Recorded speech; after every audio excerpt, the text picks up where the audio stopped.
로마서 9장 10절부터 12절을 제가 읽겠습니다. 그뿐만 아니라 리브가도 우리 조상 이삭 한 사람에게서 쌍둥이 아들을 수태하였는데 그들이 태어나기도 전에 무슨 선이나 악을 행하기도 전에 택하심이라는 원리를 따라 세우신 하나님의 계획이 살아있게 하시고 또 이러한 일이 사람의 행위에 근거하는 것이 아니라 부르시는 분께 달려있음을 나타내시려고 하나님께서 리브가에게 말씀하시기를 형이 동생을 섬길 것이다 하셨습니다. 아멘. 사도 바울은 로마서에서 하나님의 선택에 대해서, 예정에 대해서 강력하게 말을 합니다. 하나님이 세상을 창조하시기 전에 하나님의 자녀로 삼으실 자들을, 구원하실 사람들을 미리 정하셨다. 그래서 예정이라고 부르고요. 그들을 모든 사람들 중에서 선택하셨기 때문에 선택론이라고도 부릅니다.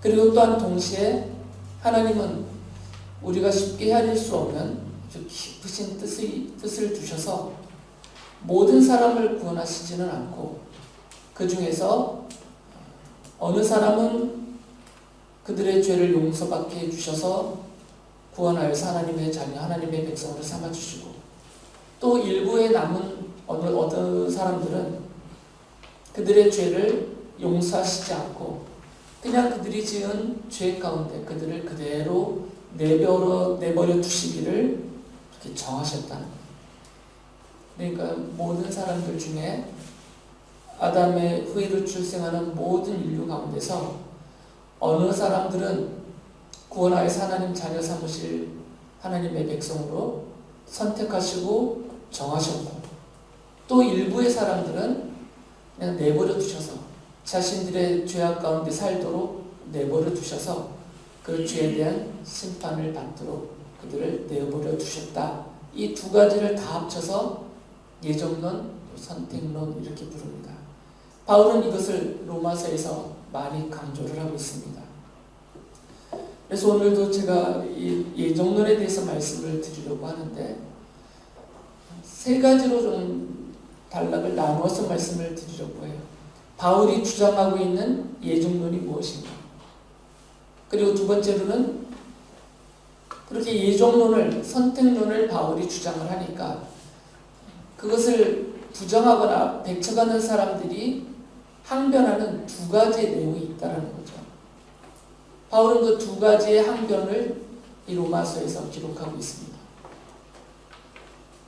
그리고 세 번째로는 그럼 왜 사람들이 이렇게 항변을 하고 반대를 하고 이해가 안 된다, 말이 안 된다 라고 막 항변을 함에도 불구하고 바울은 이 선택론, 예정론을 왜 이렇게 강조하고 있는지 그 이유 두 가지를 또 말씀을 드리려고 해요. 크게 같이 세 개의 주제로 나눠서 말씀을 드리려고 합니다. 이미 신앙생활을 오래 하셨고 성경을 계속 읽고 연구하시고 들으신 분들은 예정론이 무엇인지에 대해서는 대부분 다 알고 계십니다. 하나님의 선택의 원리에 대해서도 대부분은 알고 계세요. 그렇지만 이 바울이 체계적으로 말해주고 있는 이 로마서의 내용을 통해서 한 번 더 점검을 하시고 다시 정립하시는 시간이 되셨으면 좋겠고요.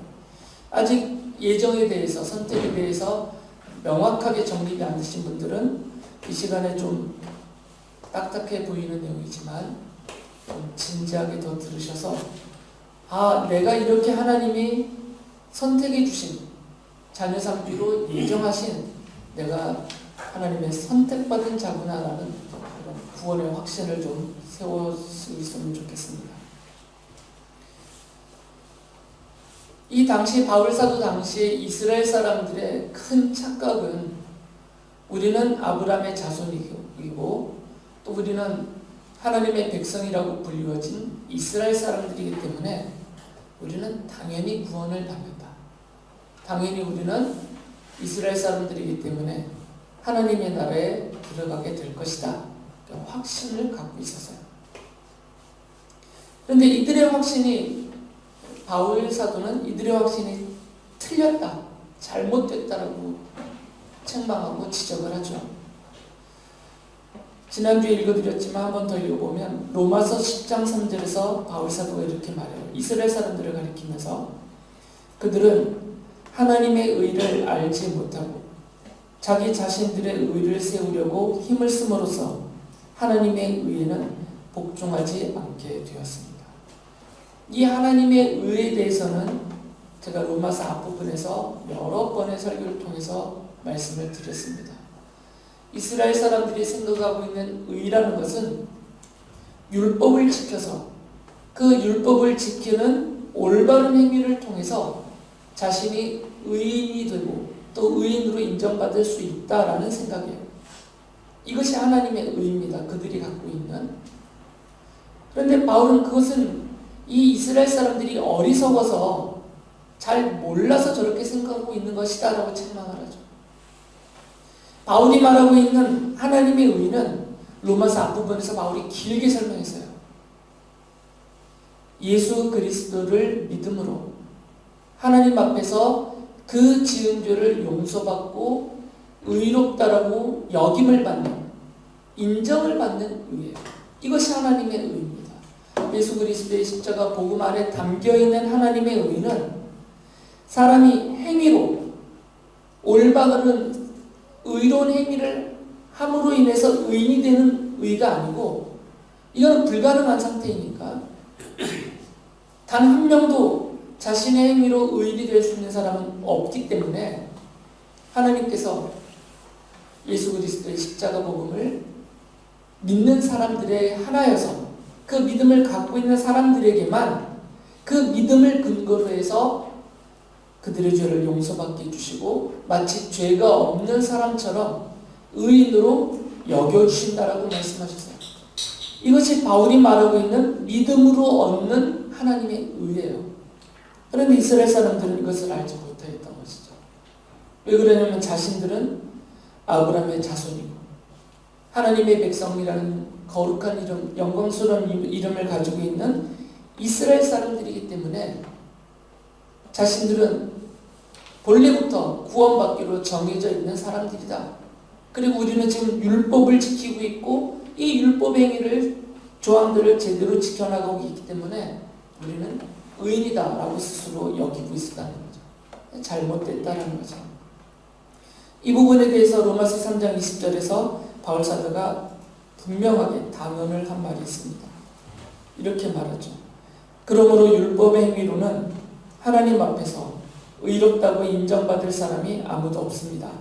율법으로는 죄를 인식할 뿐입니다. 그래서 바울이 이스라엘 사람들이 갖고 있는 이 생각이 틀렸다, 잘못됐다라는 것을 설명하기 위해서 성경의 몇 가지 예를 들어서 그들에게 제시해 줍니다. 그게 9장부터 쭉 나오는데요.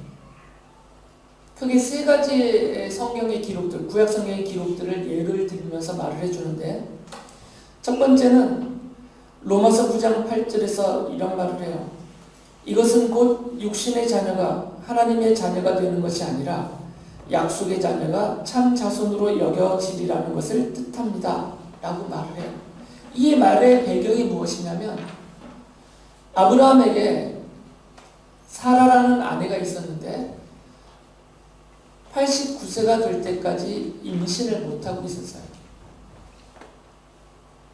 그래서 아브라함이 사라의 여종인 하갈을 통해서 이스마엘을 낳았거든요. 그리고 사라 말고 하갈 말고 아브라함이 또 다른 여인을 얻어서 또 다른 아들들 6을 더 낳았어요. 그러니까 아브라함에게는 나중에 사라가 90세에 낳게 되는 이상 말고도 최소한 성경에 기록된 7명의 아들이 더 있었어요. 그런데 하나님이 아브라함에게 오셔서 사라에게 오셔서 분명하게 해주신 말씀이 있다는 거죠.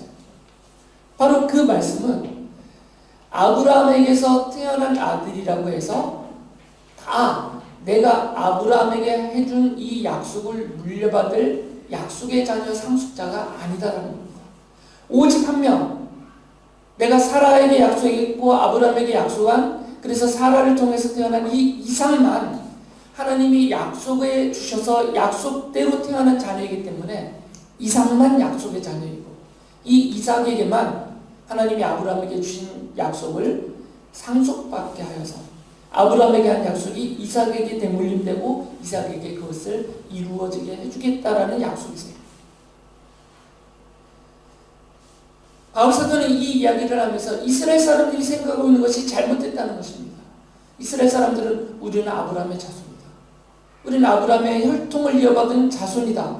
그러니까 우리는 아브라함의 언약도 물려받고 아브라함이 약속하신 그 유산도 상속받고 더 나중에 가면은 하나님의 나라까지 우리는 차지하고 얻을 권리와 자격이 있다.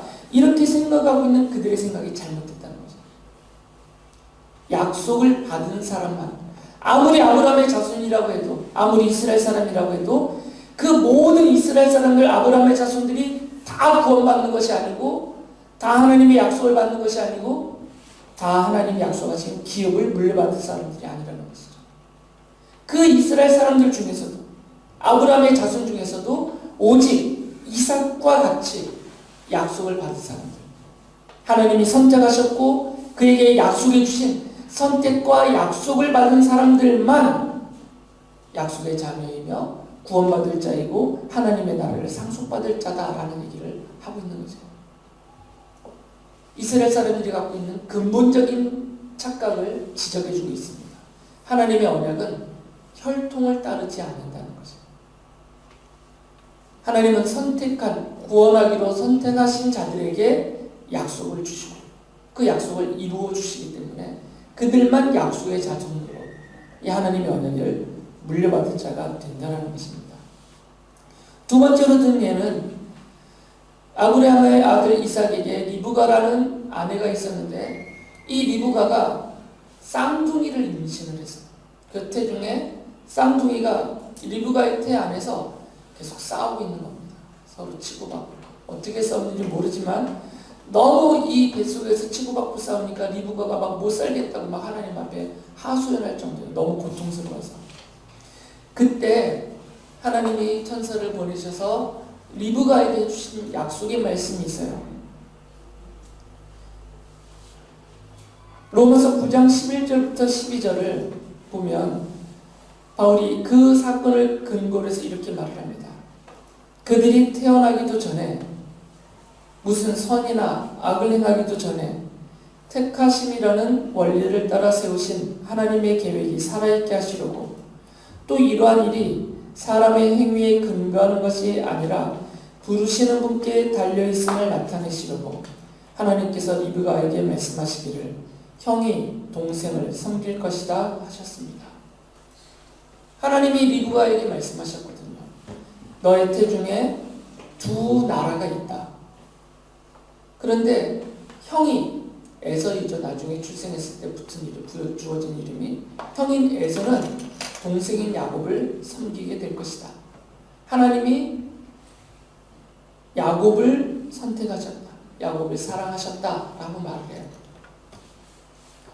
당시 일반적으로는 동생 형을 섬기는 것이죠. 지금 세상은 다르지만 이 고대 시대에는 동생이 형을 섬기고 형에게 아버지의 모든 것이 상속되고 장자의 권위를 누리게 되어져 있어요.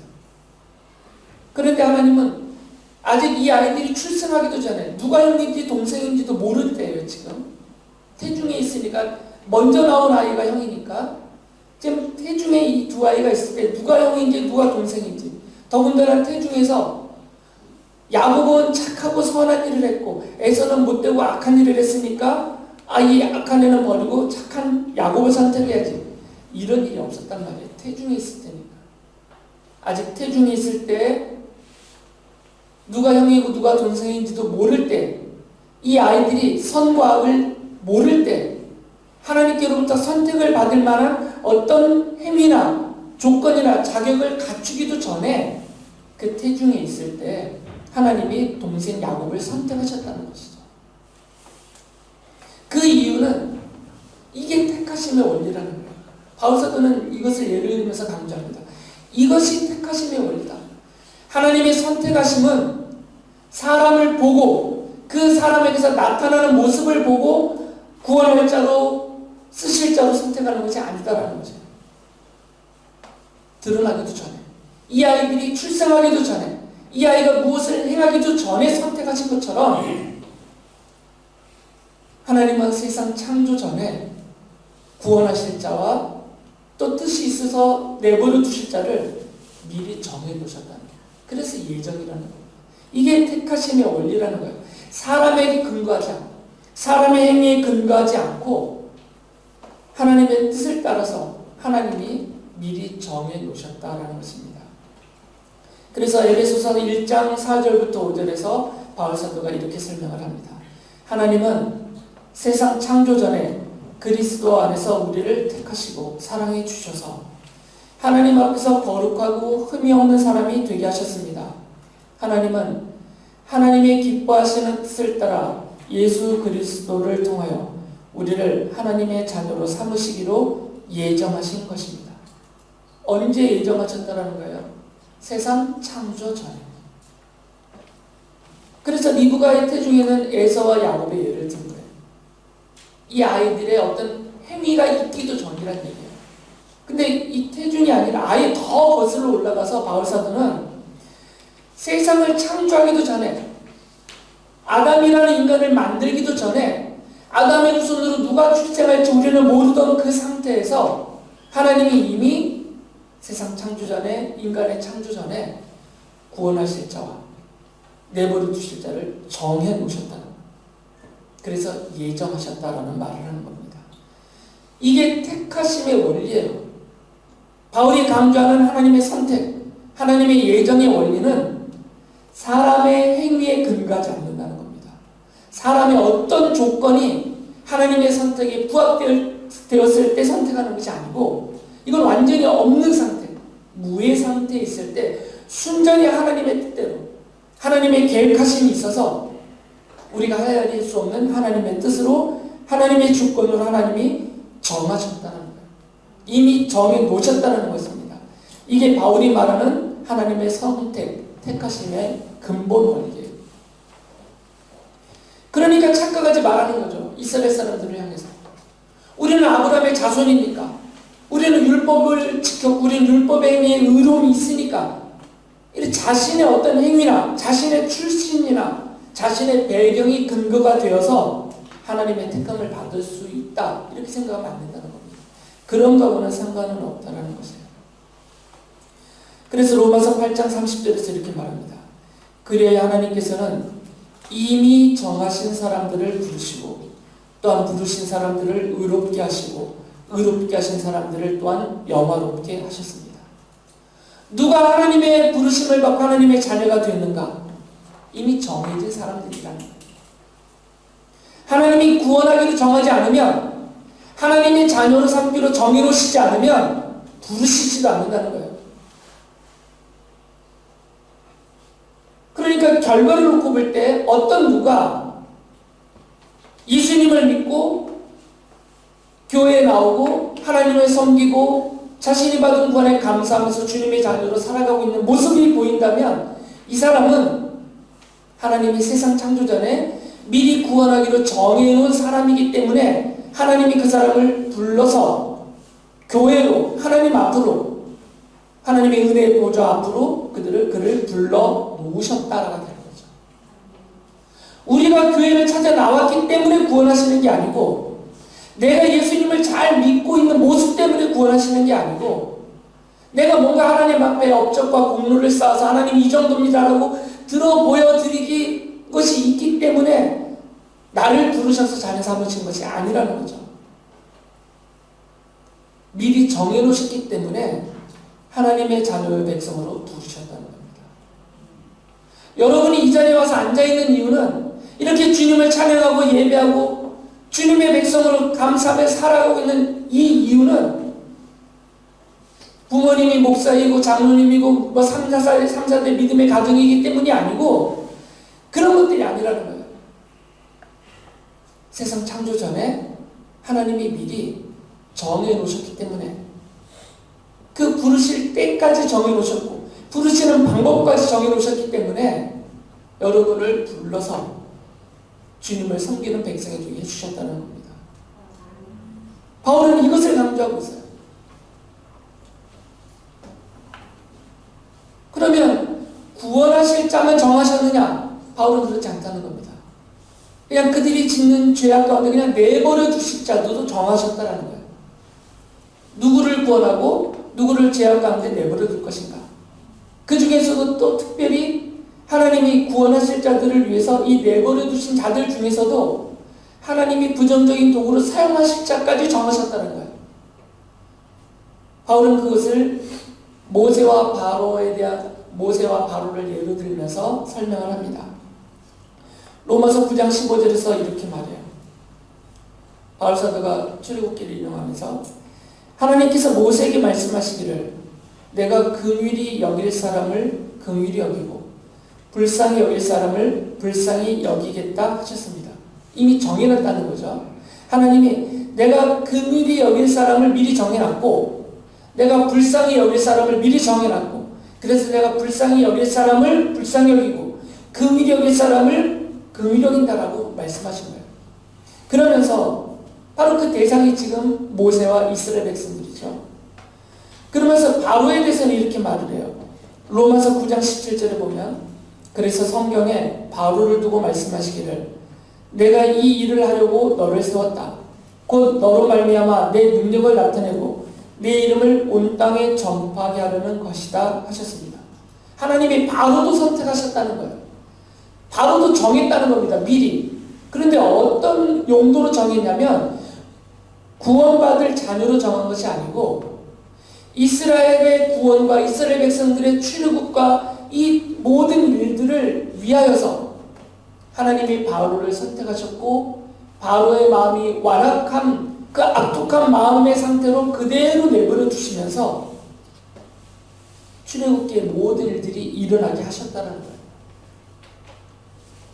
그러니까 하나님은 구원하실 하나님이 사랑하는 자녀 삼으신 사람들도 세상 창조 전에 정해놓으셨고 그리고 한편에는 그냥 내버려 두실 사람들도 정해놓으셨고 그들 중에서도 하나님의 나라와 하나님의 백성들을 위해서 사용하실 부정적인 도구로도 이들을 정해놓으셨다는 겁니다. 그러니까 하나님의 정하신 바깥에 있는 인류는 없는 거죠. 모든 사람이 정해진 겁니다. 단 한 명도 예외 없이 구원받을 자와 내버려 두실 자로 정해졌어요. 그리고 누구는 긍정적인 도구로 사용받을 자로 선택하셨고 또 누구는 부정적인 도구로 사용하실 자로 선택하셨다라는 것이죠. 그러니까 하나님의 이 주권, 이 택하심의 주권 바깥에 있는 인류는 없어요. 다 이 안에 있는 것이죠. 바울이 강조하고 있는 예정론, 선택론은 핵심이 여기 있습니다. 이게 바울이 말하는 하나님의 택하심의 원리예요. 그래서 성도들은 이 하나님의 택하심의 원리를 따라서 하나님의 그 은혜를 입어서 지금 부르심 받고 하나님의 백성들이 되었다는 것을 강조하는 겁니다. 두 번째로는 바울이 이렇게 예정론, 선택론을 강조하면 사람들이 반대하고 항변하는 것이 있다는 거죠. 크게 두 가지예요. 첫째는 예정론을 말하면 사람들이 대번에 반박하는 말이 있습니다. 하나님이 불공평하다. 왜 이왕이면 사랑의 하나님이라면서 무한한 자비 하나님이시라면서 왜 모든 사람을 구원하기로 선택하시지 않냐 이거죠. 왜 째째하게 요만큼만 선택하시고 이만큼은 내버려 두시냐 이거죠. 불공평하다 이거예요. 선택받은 사람들은 감사감개가 있지만 선택받지 못한 사람들 입장에서는 억울하다는 거죠. 불공평하다는 거죠. 이렇게 항변한다는 겁니다. 바울이 이런 사람들의 항변에 대해서 그런 항변이 할 수 없다. 그런 항변을 할 수 없다. 말이 안 된다라고 하면서 이렇게 얘기를 해요. 로마서 9장 16절에 보면 그러므로 그것은 사람의 의지나 노력에 달려있는 것이 아니라 하나님의 자비에 달려있습니다. 하나님의 선택의 근본적인 속성이 무엇이냐면 사랑이라는 거죠. 기본적인 것을 말해요. 그러니까 하나님이 사랑의 하나님이세요. 그래서 이 사랑을 베푸셨다라는 것이 강조죠. 지금 전부 다가 아니라 일부에게만 베푸셨다고 해서 하나님이 악한 일을 한 것이냐라는 거예요. 하나님은 사랑을 베푸셨는데 이게 무슨 악한 행위냐 이거죠. 사랑을 베풀었으니까 잘한 거 아니에요? 제가 로이에게 초콜릿 주는 거 잘하는 일이잖아요. 엄마는 걱정할지 모르지만. 사랑을 베푼 거잖아요. 그런데 제가 금자한테는 안 줬다고 해서 제가 불의한 행동을 한 건가요? 오히려 내가 억울한 거 아니에요? 저는 로이에게 사랑을 베풀었단 말이에요. 근데 로이에게만 베풀었다고 뭐라고 하는 거예요, 지금? 하나님 왜 모든 사람을 선택하지 않고 모든 사람을 용서하시지 않고 모든 사람을 구원하시지 않고 왜 일부분에게만 그 사랑과 구원과 그 은총을 베푸셨냐고요. 이렇게 따지는 겁니다. 또 불공평하다. 불공평하다는 얘기는 뭐냐면 잘못했다는 얘기가 되는 거죠. 그런데 하나님이 지금 사랑을 베푸신 하나님이 잘못했다라고 말하는 게 말이 되냐고. 왜 하나님이 일부분에게만 사랑을 베푸셨냐를 따지려면 하나님의 생각이 있으시겠구나. 하나님의 뜻과 계획이 있겠구나. 생각 없이 하시는 게 아니잖아요. 하나님은 우리가 헤아릴 수 없는 아주 깊고 높고 넓은 뜻을 갖고 계세요. 우리는 그중에 요만큼도 제대로 헤아릴 수가 없단 말이에요. 그러니까 우리가 헤아릴 수 없는 하나님의 뜻이 있어요. 하나님은 그 뜻과 계획 속에서 일부분에게만 베풀기로 정해놓으신 거예요. 이게 이 뜻을 찾아야지 하나님이 모든 사람에게 베푸지 않고 일부분에게만 베풀었다고 해서 이걸 시비거리로 삼아서 불공평하다, 하나님이 불의하다, 잘못했다라고 공격하는 말 자체가 잘못됐다. 하나님의 선택은 자비 곧 하나님의 사랑에서 나오는 거예요. 하나님의 사랑이라는 아주 옳고 선하고 좋은 일을 하셨어요. 그런데 모두에게 안 하신 것은 뭔가 뜻이 있겠구나. 이 뜻을 찾으면 되는 거죠. 제가 로이에게만 초콜릿 주고 금지에게 안 주는 저 나름대로 뜻이 있단 말이에요. 금지에게 초콜릿 많이 주면 금지 얼굴에 뭐가 날 수가 있단 말이에요. 제가 청소년 사춘기이기 때문에. 금지가 그래서 너는 안 주는 거예요. 나름대로 깊은 뜻이 있어요. 돈이 아까워서가 아니라. 제가 금지를 얼마나 좋아하는데 그깟 초콜릿 하나 못 주겠어요. 얼굴에 뭐 여드름 나도 괜찮다고 줄게. 싫다잖아 봐요. 금지도 제 뜻을 이해하는 거잖아요. 이렇게 뜻을 이해하면 되는데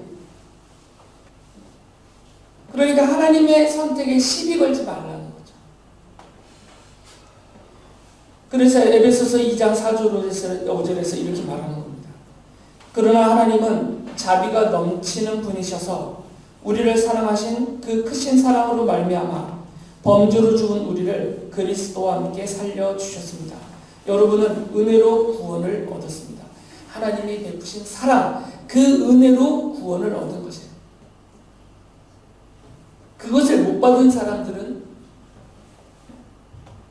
왜 그렇게 하셨을까라는 하나님의 뜻이 따로 있는 거예요. 이게 첫 번째 항변이고요. 불공평하다. 답이 됐나요? 여전히 불공평하다고 생각하시나요?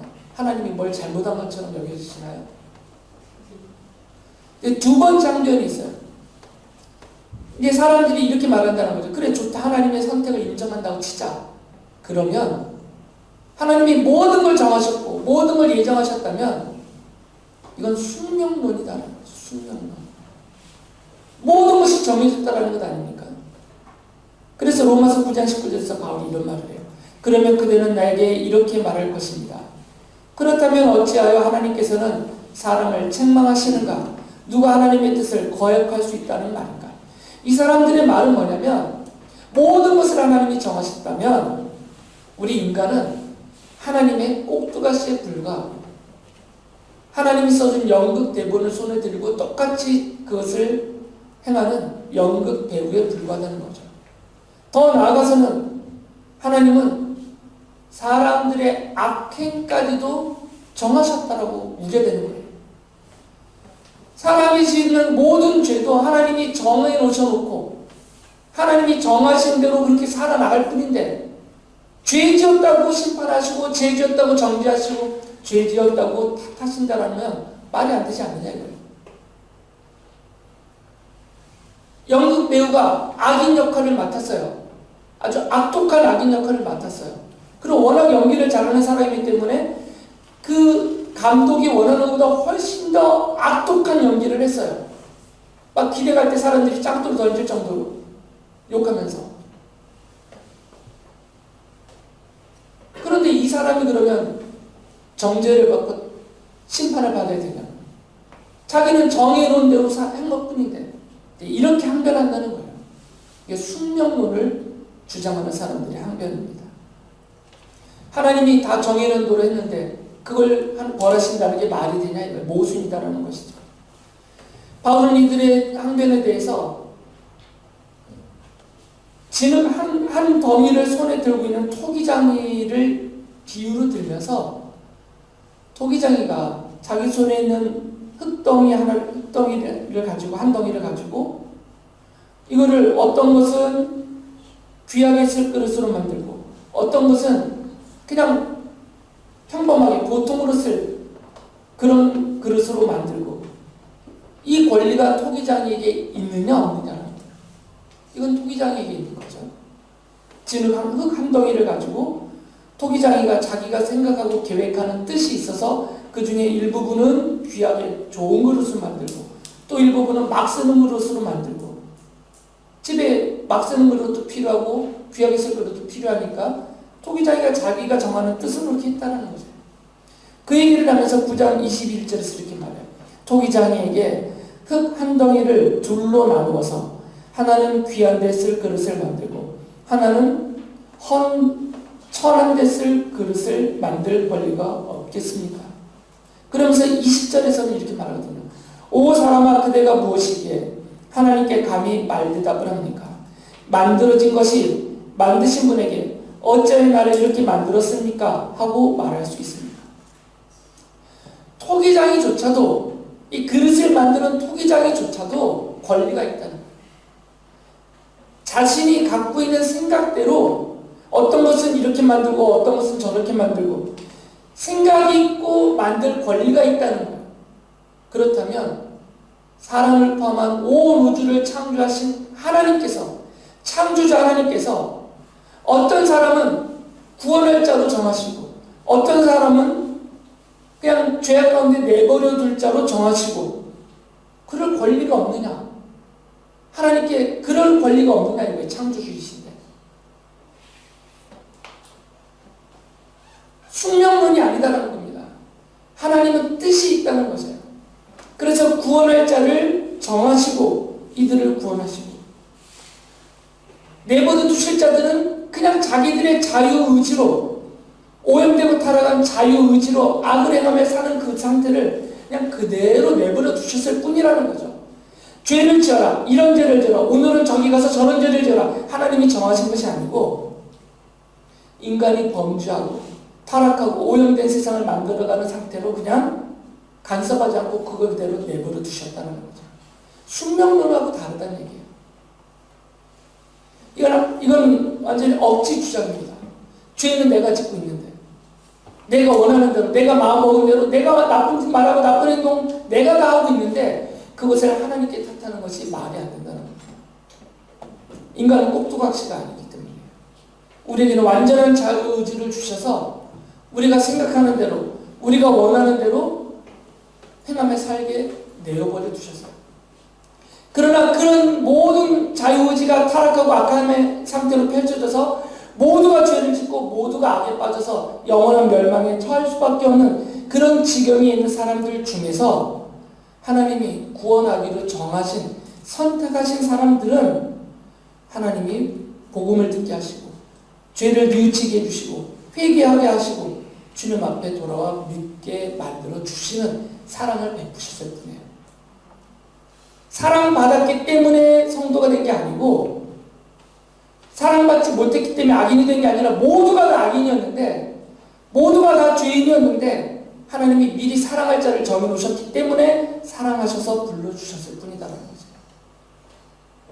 숙명론을 주장하면 안 된다는 것입니다.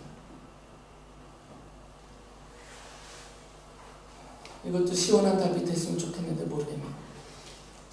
마지막으로 세 번째 보면 바울이 왜 이렇게 예정론, 선택론을 강조하는지 그 이유 두 가지를 말씀을 드리려고 합니다.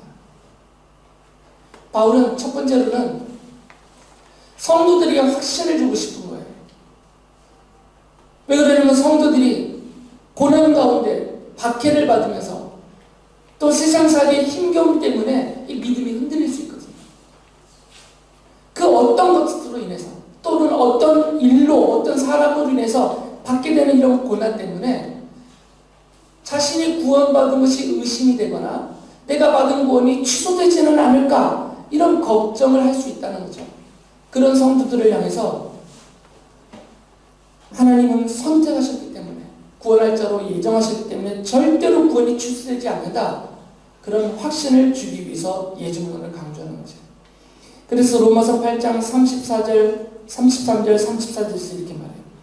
하나님께서 택하신 사람들을 누가 감히 고발하겠습니까?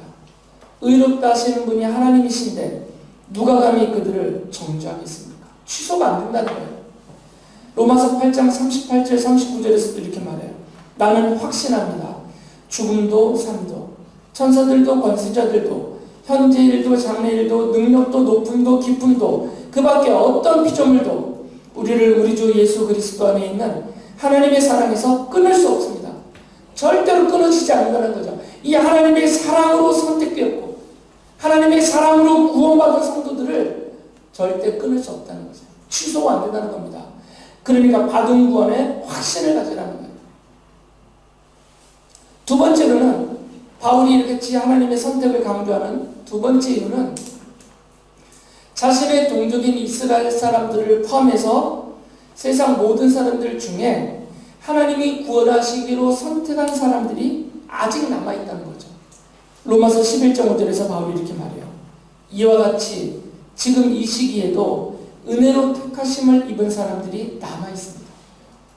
아직은 돌아오지 않았지만 아직은 교회로 모이지 않고 있지만 아직은 십자가의 복음을 받아들이지 않고 있지만 저 바깥에 있는 이 택함받은 구원받은 성도들 교회 저 바깥에 있는 사람들 중에서도 하나님이 구원하기로 선택한 사람들이 아직 있다는 거예요. 저 밖에도. 그러니까 지금 현재 모습을 보고 정죄하고 판단하고 끊어버리지 말라는 겁니다. 아직 이스라엘 사람들이 교회를 핍박하고 성도들을 핍박한다고 해서 쟤네는 다 멸망받을 자다 이렇게 정하고 버리지 말라는 거예요. 저 이스라엘 사람들 중에도 하나님이 구원하기로 선택한 사람들이 있다는 거예요. 아직. 그럼 얘기가 뭡니까? 그들에게 가서 복음을 전하라는 거죠.